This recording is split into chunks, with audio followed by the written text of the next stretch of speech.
सभी भक्तों को जय बाबा की। एक बार फिर मैं आप सभी भक्तों के समक्ष उपस्थित हुआ हूँ भक्ति सागर पंचद्वार बराड़ा धाम चैनल के माध्यम से। देखो, पाखंड की दुनिया में तो अनेकों पाखंडी हैं, लेकिन मैं सबकी पोल नहीं खोलूंगा। मुझे आवश्यकता तो किसी की भी नहीं है पोल खोलने की। अगर मैं चाहूं तो किसी भी पाखंडी का नाम ना लूं, तब भी मैं कार्य करूंगा। इस युग परिवर्तन को करूंगा। एक धर्म युग का आरंभ करूंगा, शुरुआत करूंगा, जिसका नाम होगा शिव युग। सारे कार्य मैं करने में सामर्थ हूं, सक्षम हूं, चाहे किसी भी इंसान का नाम ना लूं तब भी। लेकिन क्या आवश्यकता आ पड़ी, बहुत से भक्तों के कमेंट आते हैं मेरी वीडियो पर कि आप इनको बुरा भला क्यों कहते हो। एक संत पुरुष साधु महात्मा कभी किसी की निंदा नहीं करते हैं। तो आज मैं आपको इस वीडियो में बता रहा हूं कि निंदा क्यों करनी पड़ती है।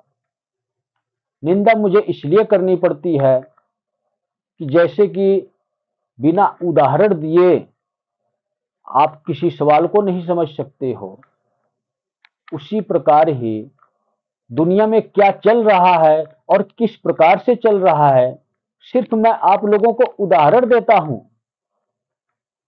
कि इस दुनिया में कितने प्रकार के पाखंडी हैं और किस किस प्रकार से पाखंड फैला रखे हैं और किस किस प्रकार से पाखंड की दुनिया में आपको शामिल कर रहे हैं और आपका नुकसान करवा रहे हैं और अपना फायदा उठा रहे हैं।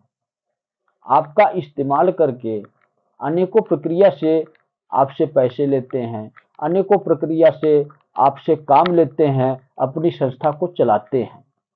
इसी प्रकार का पाखंडी एक धीरेन्द्र शास्त्री जी हैं, जो आज के समय में हनुमान की शक्ति को बदनाम कर दिए हैं। सबसे बड़ा अधर्म, सबसे बड़ा पाप धीरेन्द्र शास्त्री ने ये किया है।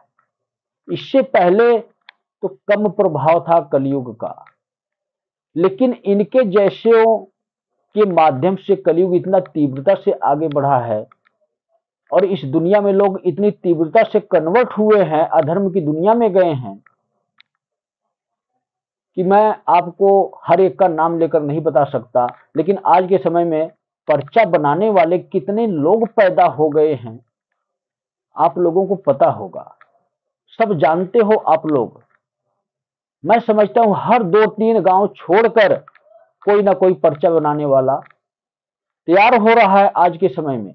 अभी ट्रेनिंग ले रहा है। अभी तो जो है कि 20-30 ही हैं इस दुनिया में जो बड़े बड़े दरबार चला रहे हैं, लेकिन इसी की ट्रेनिंग हर 2-3 गांव छोड़कर कोई ना कोई इंसान ले रहा है।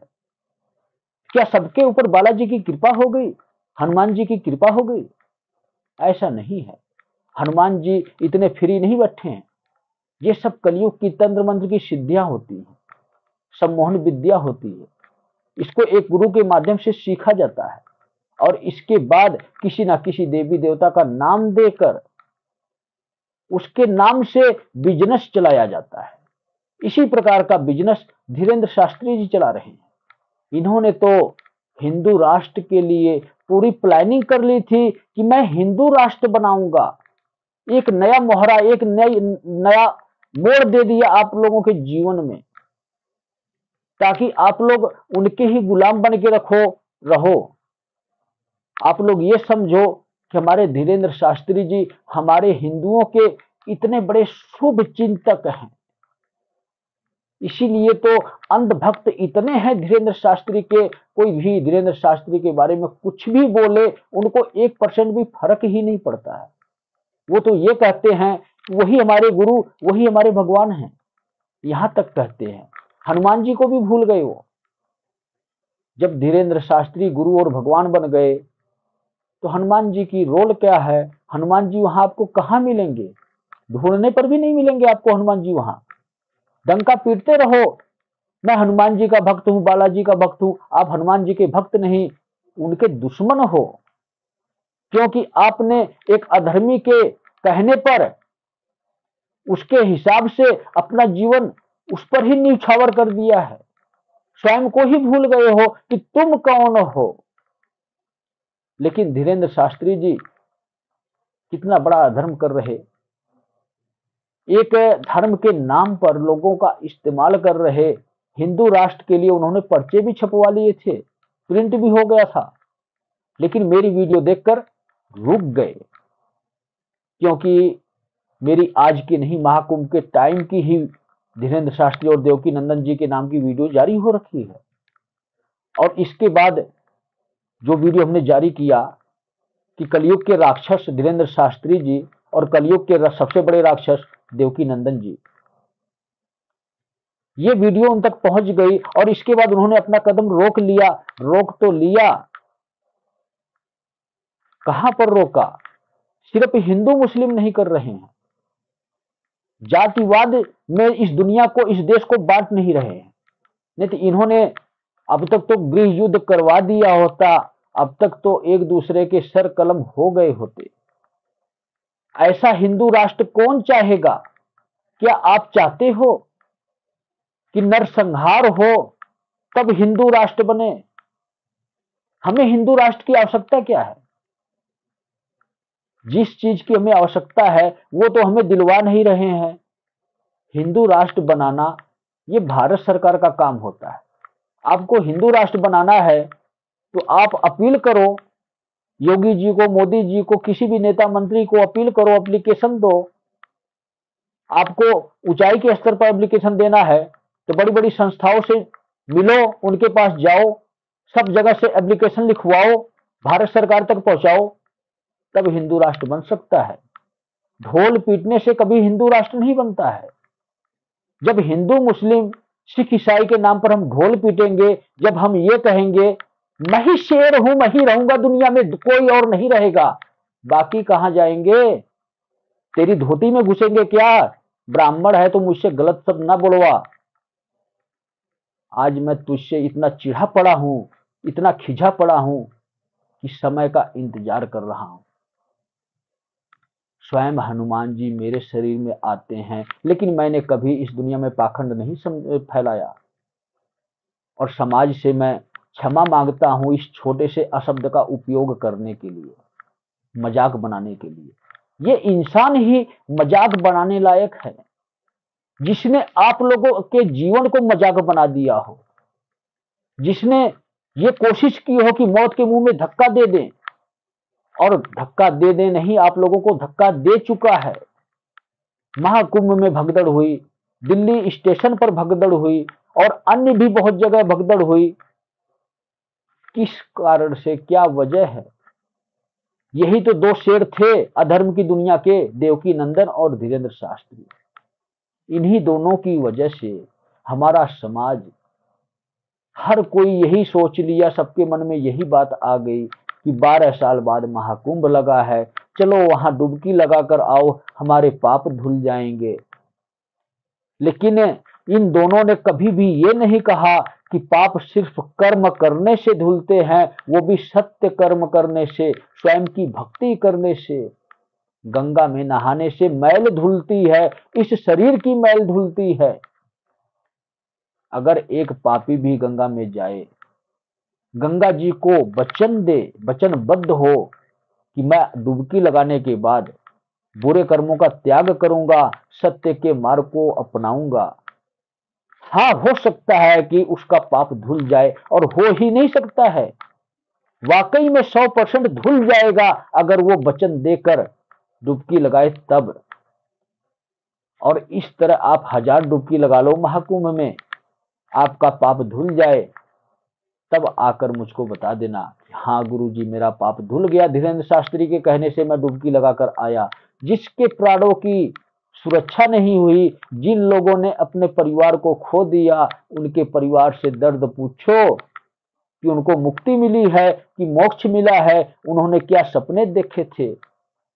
सपने ही महाकुंभ में रह गए, वो खुद नहीं वापस आए तो सपने कहां से वापस आएंगे। इसी प्रकार का एक व्यक्ति का मेरे पास कमेंट आया था कि गुरुजी मुझे बता दो मेरे भाई और भतीजे के साथ क्या हुआ। क्या जवाब दूं मैं कोई भविष्यवक्ता नहीं हूं कि मैं किसी भी प्रकार की भविष्यवाणी करूंगा। मैं तो सत्य का मार्ग दिखाऊंगा और आपके जीवन को बदलने की कोशिश करूंगा, आपके जीवन को सार्थक बनाने की कोशिश करूंगा। सिर्फ इतना कर सकता हूं। इसलिए मैं निवेदन करूंगा कि जिस किसी के परिवार से संबंधित लोगों के प्राण गए हैं महाकुंभ में, या उस महाकुंभ के दौरान, महाकुंभ के बाहर भी, उनकी आत्मा की शांति के लिए, उनके पुनः जन्म के लिए मैं स्वयं शिव से आग्रह करूंगा कि उनको सच में मुक्ति मिल सके, नवा जन्म हो सके। कर्मों के अनुसार जैसा उनका कर्म होगा वो तो उनको मिलेगा, लेकिन मुक्ति के लिए मैं आग्रह अवश्य करूंगा। इसके लिए मैं क्षमा चाहता हूं। मैं कोई भविष्य वक्ता नहीं हूं। सिर्फ इस समाज को एक सही दिशा देने के लिए मुझे मजबूर होकर वो सत्य दिखाना पड़ता है जो होने वाला हो। कुछ भविष्यवाणियां मुझे करनी पड़ती है। कुछ भविष्यवाणियां हमने महाकुंभ के समय की थी, और कुछ भविष्यवाणियां आज समाज को सुधारने के लिए इन पाखंडियों के खिलाफ की है। और धर्म युग कब आएगा, किस प्रकार से कैसे धर्म की स्थापना होगी, कलयुग किस प्रकार से कार्य करेंगे, कार्य प्रणाली से संबंधित कुछ भविष्यवाणियां हमने की है जो सत्य होगी। कल की अवतार तक की भविष्यवाणियां की हैं, और कल्कि का वध कौन करेगा, कब करेगा, कैसे करेगा, यहां तक की भी भविष्यवाणियां की है। सब कुछ बता दिया है। क्यों बताया है? सिर्फ आपको एक सही मार्ग देने के लिए। धीरेन्द्र शास्त्री की तरह माया के जलजल में फंसाने के लिए नहीं, जहां से आप निकल ही ना पाओ और उसी में फंसते चले जाओ, धंसते चले जाओ, जो रास्ता ही पाताल लोक को जाता हो। पाताल लोक ही कलयुग के अधीन है। पाताल लोक में जो गया वो कलयुग की सेना में भर्ती हो गया।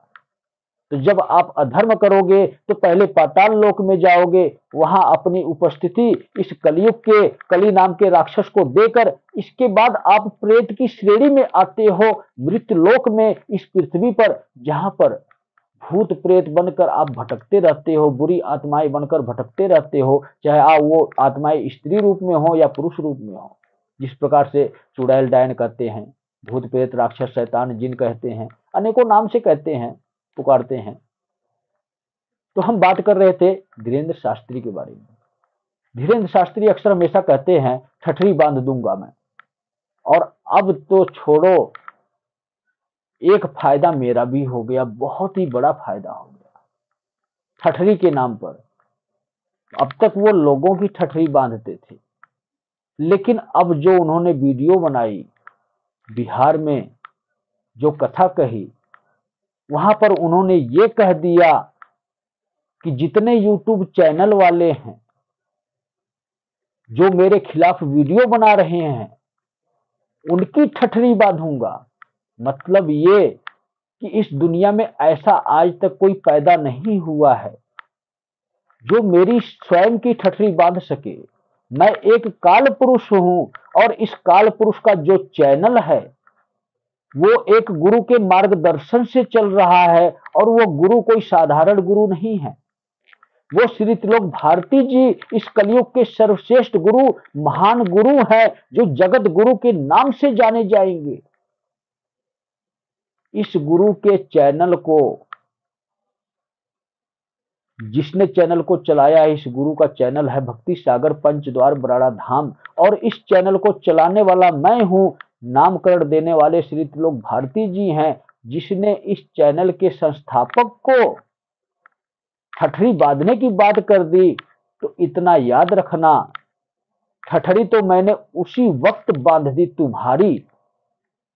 हर किसी को मृत्यु की सजा दे रहा हूं जो पाखंडी हैं, लेकिन तुम्हें और देवकी नंदन को उम्र कैद की सजा दे रहा हूं, वो भी भारत सरकार के द्वारा।